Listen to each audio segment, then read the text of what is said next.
Hi students, today topic probability. So probability இருக்கிறதுல ரொம்ப ஈஸியான சாப்டர். இது வந்து கன்ஃபார்மா ஒரு 2 மார்க்கும் ஒரு 5 மார்க்கும் வரும். ஸோ ஆல்ரெடி பார்த்தா ஸ்டாட்டிஸ்டிக்ஸ் மாதிரி தான் இதுவும் ஈஸியாக தான் இருக்கும். Probability topic. ஸோ ப்ராபபிலிட்டினா என்னென்னா நம்மளால கரெக்டாக எதையுமே நம்மளால எக்ஸாக்டாக சொல்ல முடியாததான் என்னன்னு சொல்லுவாங்கன்னா ப்ராபபிலிட்டின்னு சொல்லுவாங்க. ஃபார் எக்ஸாம்பிள் நம்ம ஏதாவது ஒரு பாக்ஸ் பெருசாக வச்சுருக்காங்கன்னு வச்சுக்கோங்க. அந்த பாக்ஸ்குள்ளேருந்து நிறையா கலராக பால்ஸ் இருக்குன்னு வச்சுக்கோங்க. ஸோ கண்ணை மூடிட்டு அந்த பால் ஏதாவது ஒன்று நீங்கள் அதுலேருந்து ஒன்று பிக் பண்ணுறீங்கன்னா ஸோ நம்ம ஏதாவது ஒன்று தான் எடுப்போம், ரேண்டம். ஸோ அப்போ தான் அந்த வேர்டை என்ன யூஸ் பண்ணுவாங்க, ரேண்டம்னு சொல்லுவாங்க. ஸோ ரேண்டம்னா ஏதாவது ஒன்று எக்ஸாக்டாக இதுதான் வரும்னு தெரியாமல் நம்ம எடுக்கிறது பேர் தான் இது random. So random experiment. A random experiment is an experiment in which the set of all possible outcomes are known. Exact outcome is not come. So நமக்கு என்ன தெரியும்னா கன்ஃபார்மாக அதுக்குள்ளே இருக்க ஏதோ ஒரு பால் தான். ஸோ 3 கலர்ஸ் இருக்குன்னு வச்சுக்கோங்க, ரெட் ப்ளூ க்ரீன் வச்சுக்கோங்க. ஸோ அந்த ரெட் ப்ளூ க்ரீன்ல தான் ஏதோ ஒரு கலர் தான் நம்ம எடுப்போம்னு நமக்கு தெரியும். ஆனால் எந்த கலர் எடுப்போம் தெரியாது. So set of all possible means எல்லா பாலோட கலரும் நமக்கு தெரியும். Exact outcome is not come. So நம்ம கையில் எடுக்கிற பாலோடது என்னன்னு நமக்கு தெரியாது. So exact outcome is not known. So random experiments ஏதாவது ஒன்று எடுக்கிறது பேர் தான் அது ரேண்டம் எக்ஸ்பெரிமெண்ட் சொல்வோம். ஸோ நெக்ஸ்ட் என்ன பார்க்க போறீங்கன்னு பாருங்க. எக்ஸாம்பிள் 1 அதுக்கு டாஸிங் ஏ காயின். ஸோ ரேண்டம்க்கு என்ன பண்ணுறேன், காயின் ஸோ ஒரு காயின் எடுத்து டாஸ் பண்ணுங்க. ஸோ டாஸ் பண்ணுற போது நமக்கு என்ன தெரியாது, ஹெட் தான் விழும் டெயில் தான் விழும் கரெக்டாக தெரியாது. நெக்ஸ்ட் வந்து ரோலிங் ஏ டைஸ். ஸோ டைஸ் பார்த்துருக்கீங்களா, ஸோ இந்த மாதிரி யூஸ் பண்ணியிருக்கீங்க நீங்கள். ஸோ இந்த டைஸை ரோல் பண்ணும்போது என்ன நம்பர் வரும் நமக்கு கரெக்டாக தெரியாது. ஏன்னா இதில் 1லேருந்து 6 வரைக்கும் இருக்கு. எந்த நம்பர் வரும் நம்மளால எக்ஸாக்டாக சொல்ல முடியாது. ஸோ இதுவும் ரேண்டம் எக்ஸ்பெரிமெண்ட்டுக்கு ஒரு example. Next selecting a card from a pack of 52. So வீட்டில் சீட்டு கட்டு தெரியும்ல உங்களுக்கு. ஸோ அந்த சீட்டு கட்டில் 1லேருந்து 10 வரைக்கும் நம்பர் இருக்கும். அதில் JKQ எல்லாமே இருக்கும். ஸோ அது மொத்தம் 52 கார்ட்ஸ் இருக்கு. அந்த 52 கார்ட்ஸ்லேருந்து ஏதாவது ஒரு கார்டை உள்ளேருந்து நம்ம எடுக்கிறோம்னா அந்த கார்டோட நம்பர் நமக்கு தெரியாது. ஸோ அதே மாதிரி தான் ரேண்டம்னா நம்மளால எக்ஸாக்டா ஆன்சர் சொல்ல முடியாது தான் என்னது ரேண்டம். ஆனால் அதில் மொத்தமாக என்ன இருக்குன்னு நமக்கு எல்லாருக்குமே தெரியும். ஸோ அது பேர் தான் ரேண்டம் எக்ஸ்பெரிமெண்ட். நெக்ஸ்ட் ஒன் பாருங்க, சாம்பிள் ஸ்பேஸ். சாம்பிள் ஸ்பேஸ்னா the set of all possible outcomes in a random experiment is called a sample space. So sample ஸ்பேஸ்னா என்னன்னா ரேண்டம் எக்ஸ்பெரிமெண்ட்ல இருக்க எல்லாமே. ஸோ நான் என்ன சொன்னேன், ரேண்டம் எக்ஸ்பெரிமெண்ட்னா எந்த வேல்யூஸ் வரும்னு நமக்கு தெரியாது, அது பேர் தான் ரேண்டம் எக்ஸ்பெரிமெண்ட். சாம்பிள் ஸ்பேஸ்னா எதை பத்தி கான்செப்டா எடுக்கிறோமோ அதை பத்தி ஃபுல்லா எழுதணும். ஃபார் எக்ஸாம்பிள் இதே எடுத்துக்கோங்க, டாஸிங் ஏ காயின். ஸோ ஒரு காயின் எடுத்து டாஸ் பண்ணால் நமக்கு என்னெல்லாம் பாசிபிலிட்டி வரும் நமக்கு தெரியும். ஒன்று ஹெட் வரும், ஒன்று டெயில் வரும். ஸோ அதுதான் சாம்பிள் ஸ்பேஸ். ஸோ இந்த மாதிரி கொஸ்டின்ல சாம்பிள் ஸ்பேஸ் எழுதி தான் நம்ம எல்லா சம்மே போட போகிறோம். அப்போ எஸ்ன்னு தான் யூஸ் பண்ணோம், அது simple. It is generally denoted by S. So sample space எழுதி தான் நம்ம ப்ராப்ளம் போட போகிறோம். ஸோ அப்போ எஸ்ன்னு டினோட் பண்ணுவோம். S equal to H, T. Next suppose rolling டைஸை பற்றி கொடுக்குறாங்கன்னா ஒரு டைஸ் நம்ம த்ரோ பண்ணுறோன்னா நமக்கு சாம்பிள் ஸ்பேஸ் என்ன வரும், S ஈக்குவல் டு 1, 2, 3, 4, 5, 6. ஸோ ஒரு டைஸ்ல இந்த 6 நம்பர்ஸாக இருக்கும். ஸோ இது ஃபுல்லாக எழுதுறது பேர் தான் என்னது சாம்பிள் ஸ்பேஸ். அதே மாதிரி கார்ட்ஸ்னா அந்த கார்ட்ஸை ஃபுல்லாக எழுதுறது பேர் தான் என்னது sample space. So sample space means a set of all possible outcomes in a random experiment. So full values நம்ம எந்த கான்செப்ட் எடுக்கிறோமோ அதுல இருக்க எல்லாத்தையும் எழுதுறது பேர் தான் என்னது சாம்பிள் ஸ்பேஸ்ன்னு சொல்லுவாங்க. ஸோ ட்ரீ டயக்ராம் இதெல்லாம் இதுக்கப்புறம் நம்ம என்ன பண்ண போறோம் பார்க்க போறோம். Each elements of a sample space is called a sample point. So sample பாயிண்ட்னா என்னன்னா ஒவ்வொரு எலமெண்ட்டும், இது ஒரு சாம்பிள் பாயிண்ட், 2ன்றது ஒரு சாம்பிள் பாயிண்ட். ஸோ இங்க இருக்க ஒவ்வொரு வேல்யூமே என்னது சாம்பிள் பாயிண்ட்ஸ் தான். ஸோ ப்ராபபிலிட்டி கான்செப்டில் நமக்கு இதெல்லாம் தெரிஞ்சாலும் ரொம்ப ஈஸியாக இருக்கும். நம்ம எதை எழுதினாலும் முதல்ல சாம்பிள் தான் எழுதணும். ஃபர்ஸ்ட் இந்த காயின்ஸை பற்றி பார்ப்போம். ஸோ காயின்ஸில் நமக்கு 3 காயின்ஸ் வரைக்கும் ப்ராப்ளத்தில் வரும். First one coin. ஒன் காயின்னா எனக்கு என்ன ஆகுனா ஒரு காயினில் ஹெட்டு டெயில் ஒரே ஒரு காயின் தான் என்ன யூஸ் பண்ண போகிறேன், டாஸ் பண்ண போகிறேன். அந்த ஒரு காயினில் என்ன இருக்கும், ஒன்று ஹெட் இருக்கும் அப்படின்னா டெயில் இருக்கும். ஸோ அதனால ஹெட்டு டெயில் ரெண்டுமே எழுதியாச்சு. 2 காயின்ஸ் மீன்ஸ் 2 காயினை நான் என்ன பண்ணுவோம் ஒரே டைம்ல தான் டாஸ் பண்ணுவேன். ஸோ இங்க ஒரு காயின் இருக்கு, இங்க ஒரு காயின்னா 2 காயினை நான் ஒரே டைம் தான் டாஸ் பண்ணுவேன். ஸோ அப்படி டாஸ் பண்ணும்போது எனக்கு என்னெல்லாம் பாசிபிலிட்டி வரும்னா 1, 2த்துலையுமே ஹெட்னு ஒரே டைம்ல வரும். ஸோ ஒரே டைம்ல டாஸ் பண்றதால இந்த 2 வேல்யூ ஒன்னா தான் எழுதணும். அதுக்கப்புறம் தான் ஒரு கமா போடணும். ஸோ அதுக்கப்புறம் என்ன பண்ணலாம், ரெண்டுமே டெய்லா விழலாம். ஸோ அதுக்கப்புறம் என்ன ஆகலாம், ஒரு ஹெட்டு ஒரு டெய்லா விழலாம், அப்படி இல்லைன்னா ஒரு டெய்லு ஒரு ஹெட்டு. ஸோ இதுக்கப்புறம் வேற எதுவுமே விழாது. நம்ம வேற ஏதாவது போட்டாலும் மறுபடியும் என்ன ஆகும், இந்த 4த்துல இருக்க ஏதாவது ஒன்று தான் வரும். நீங்க 2 காயின்ஸ் வச்சு கூட டெஸ்ட் பண்ணி பார்த்துக்கோங்க. ஒரே டைம்ல 2 ஹெட் விழும், ஒரே டைம்ல 2 டெயில் விழும். அப்படின்னா ஃபர்ஸ்ட் ஒன்ல ஹெட், செகண்ட் ஒன்ல டெயில். அதுக்கப்புறம் அப்படி இல்லைன்னா ஃபர்ஸ்ட் ஒன்ல டெய்ல், செகண்ட் ஒன்ல ஹெட். ஸோ இந்த 4 பாசிபிலிட்டி மட்டும் தான் என்ன ஆகும், நமக்கு 2 காயின்ஸ் யூஸ் பண்ணா வரும். நெக்ஸ்ட் நமக்கு என்ன இருக்குன்னா 3 காயின்ஸ். ஸோ எல்லாத்துக்குமே எஸ் தான் யூஸ் பண்ணணும், சாம்பிள் ஸ்பேஸ். ஸோ 3 காயின்ஸ்ல எப்படி எழுதுன்னு நான் சொல்றேன் பாருங்க. ஸோ 3 காயின்ல ஃபர்ஸ்ட் எப்படி எழுதுதுன்னு சொல்றேன், அதுக்கப்புறம் யூஸ் பண்ணிக்கலாம் பார்க்கலாம். ஸோ இதுல ஹெட் டெய்லு, அதுக்கப்புறமா 2 ஹெட் 2 டெய்ல், அதுக்கப்புறமா அதையே மாத்தி மாத்தி எழுதியாச்சு, ஹெட் டெய்லு டெய்ல் ஹெட்னு சொல்லிட்டு. இப்போ எப்படி எழுதுனா முதல்ல 3மே என்ன எழுதுங்க, ஹெட்மே எழுதுங்க. இப்போ 3 காயின்ஸ் போறதால ஒரு கமா போடணும்னா அங்கே 3 வேல்யூஸ் இருக்கணும். ஸோ இப்போ 3 இருக்கா, அதுக்கப்புறம் தான் வரும். ஸோ ஃபுல்லுமே ஹெட்டா இருக்கா. இப்போ நான் என்ன பண்ண போறேன்னா இந்த இடத்துல ஒரு இடத்துல மட்டும் ஹெட் டெய்ல் கொடுக்க போறேன். அடுத்து இங்க லாஸ்ட் தான் டெய்ல் கொடுத்துருக்கேன். இப்போ லாஸ்ட் இருக்கிறது செகண்டுக்கு வரப்போகுது, அந்த பிளேஸ்க்கு செகண்ட் பிளேஸ்க்கு டெய்ல் கொடுத்துறேன். இப்போ இந்த டெய்ல் ஃப்ரண்ட்ல வரப்போகுது, டெய்ல் ஹெச் ஹெச்.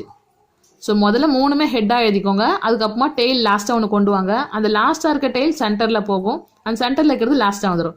ஸோ இதை முதல்ல ஹெட்டுக்கு கம்ப்ளீட் பண்ணுங்க. அடுத்து டெய்லுக்கு என்ன பண்ண போறோம்னா 3மே டெய்ல் டெய்ல் டெய்ல்.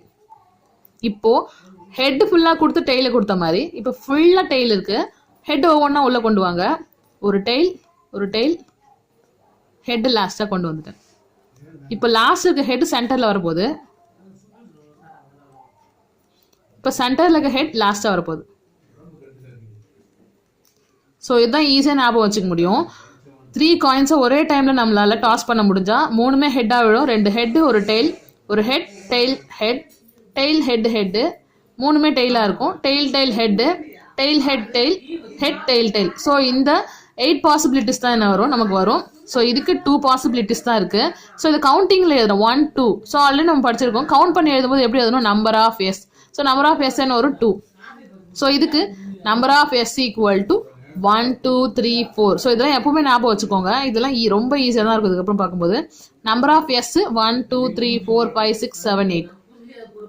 ஸோ அடுத்து நம்ம என்ன பார்க்க போறோம்னா டைஸை பொறுத்து பார்க்க போறோம். ஃபர்ஸ்ட் காயின்ஸ் யூஸ் பண்ணியாச்சு, நெக்ஸ்ட் டைஸ் இருக்கு.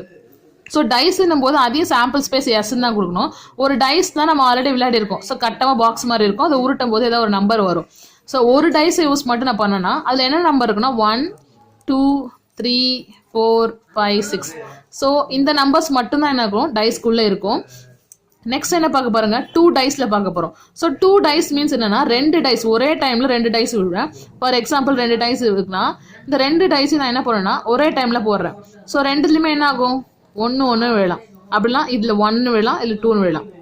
இங்க 1 நிற்கலாம், இங்க 3 நிற்கலாம். ஸோ ஒவ்வொன்றா எனக்கு வேல்யூஸ் மாறும். ஸோ அப்போ அது ஈஸியாக எழுது எப்படி பார்ப்போம். 2 டைஸ்குள்ளேயும் எத்தனை நம்பர் வரைக்கும், இது ஃபுல்லாகவும் ரொட்டேட் பண்ணி பார்த்தீங்கன்னா 1லேருந்து 6 வரைக்கும் இருக்கும். செகண்ட் ஒன்று ஃபுல்லாக ரொட்டேட் பண்ணி பாருங்க 1லேருந்து 6 வரைக்கும் இருக்கும். ஸோ இப்போ நான் முதல்ல என்ன பண்ண போறேன்னா ஃபர்ஸ்ட் ஒன்று இருக்குல்ல, ஃபர்ஸ்ட் டைஸ் அதை அப்படியே வச்சுக்க போறேன். செகண்ட் ஒன்னை மட்டும் நான் உருட்டிக்கிட்டே இருக்க போறேன். ஸோ ஃபர்ஸ்ட் ஒன்ல எந்த மாற்றமும் இல்லை, அது அப்படியே தான் இருக்க போகுது 1. செகண்ட் ஒன்ல நான் மாற்றிக்கிட்டே போகிறேன். ஸோ ஃபர்ஸ்ட் இதில் 1 இருக்கு, 1,1. ஸோ ஃபர்ஸ்ட் ஒன் அப்படியே தான் இருக்கு. இப்போ இதில் மறுபடியும் டாஸ் பண்ணுறேன், 2ன்னு விழுது. அடுத்து இது மறுபடியும் டாஸ் பண்ணுறேன், 3ன்னு விழுது. அடுத்து இதை நான் மறுபடியும் டாஸ் பண்ணுறேன், 4ன்னு விழுது. அடுத்து இதை மறுபடியும் டாஸ் பண்ணுறேன், 5ன்னு விழுது. அடுத்து நான் மறுபடியும் இதை டாஸ் பண்ணுறேன், 6ன்னு விழுது. ஸோ 6 வரைக்கும் மட்டும்தான் இதில் நம்பர் இருக்கு. ஃபர்ஸ்ட் ஒன்னை அப்படியே வச்சுக்கிட்டேன், அதனால தான் 1 1 1ன்னு ஃப்ரண்ட்ல இருக்கு. செகண்ட் ஒன்னை மட்டும் நான் என்ன நம்பர் இருக்கோ அது ஃபுல்லாத்தையும் ரொட்டேட் பண்ணுறேன். 1லேருந்து 6 வரைக்கும் தான் விழும். நான் அதெல்லாம் ஆர்டர் ஆகணும் 1 2 3 4 5 6ன்னு எழுதிட்டேன். ஸோ அடுத்து நான் என்ன பண்ண போறேன்னா இதில் 2 நான் அப்படியே வச்சுக்க போறேன்.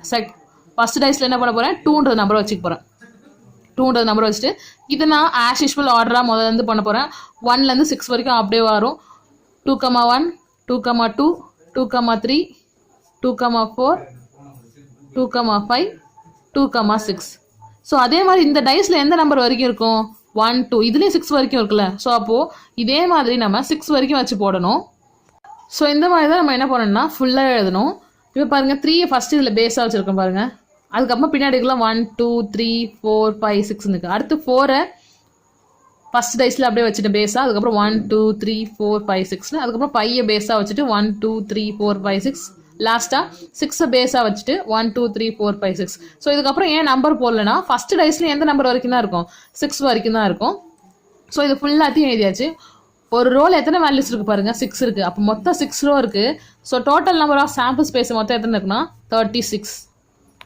ஸோ இந்த 3மே ரொம்ப இம்பார்ட்டன்ட். இது எல்லாமே பார்த்துக்கோங்க. காயின்ஸு, அதுக்கப்புறமா டைஸு, இதுக்கப்புறம் நம்ம கார்ட்ஸை பற்றி பார்க்க போகிறோம். ஸோ நம்ம கார்ட்ஸை பற்றி பார்க்க போகிறோம். நான் ஆல்ரெடியே சொன்னேன் கார்ட்ஸ் மொத்தம் எத்தனை இருக்குது, 52 cards. So number of S நமக்கு ஸ்டார்டிங்லேயே தெரியும் 52 கார்ட்ஸ்ன்னு. ஏன்னா நம்ம இப்போ தெரிஞ்சுக்கிட்டீங்க, அதுக்காக தான் சொல்கிறேன். ஸோ டோட்டலாக மொத்தம் எத்தனை கார்ட்ஸ் இருக்குன்னா 52 கார்ட்ஸ் இருக்கும். ஸோ இந்த 52 கார்ட்ஸும் எப்படி இருக்குன்னு தெரிஞ்சால் மட்டும் தான் சம்மில் போட முடியும். ஸோ 52 கார்ட்ஸில் மொத்தம் எத்தனை கார்ட்ஸ் இருக்குன்னா 2 டைப்ஸ் இருக்கு. இந்த 2 டைப்ஸ் என்னன்னா, ஒன்று ரெட் கலர், இன்னொரு பிளாக் கலர். ஸோ இந்த ரெட்ல நமக்கு என்னன்னா 2 டைப்ஸ் இருக்கும். ஸோ அந்த 2 டைப்ஸ் என்னன்னா, ரெட்ல 2 டைப்ஸ் இருக்குன்னு சொன்னல, அந்த 2 டைப்ஸ் என்னன்னா, ஒன்று ஹார்டின், இன்னொன்று டைமண்ட். ஸோ ஒன்று ஹார்டின், இன்னொன்று டைமண்ட்.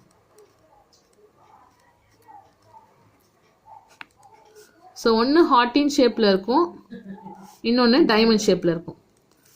ஸோ மொத்தம் 52 கார்டில் ரெண்டாக பிரிச்சுக்கிறோம். ஒன்று ரெட் கலரில் இருக்கும், இன்னொன்று பிளாக் கலர் இருக்கும். ஸோ இந்த ரெண்டுல 2 டைப்ஸ் இருக்குது. அதில் ஒன்று ஹார்டின் ஷேப் இருக்கும், இன்னொன்று டைமண்ட் ஷேப் இருக்கும். பேக்லேயும் அதே மாதிரி 2 டைப்ஸ் இருக்குது. பிளாக்ஸில் இருக்க 2 டைப்ஸ் என்னன்னா, ஸ்பேட் அண்டு கிளவர். ஸோ ஒன்று ஸ்பேடுன்னு சொல்லுவோம், இன்னொன்று என்ன சொல்லுவோம்னா கிளவர்னு சொல்லுவோம்.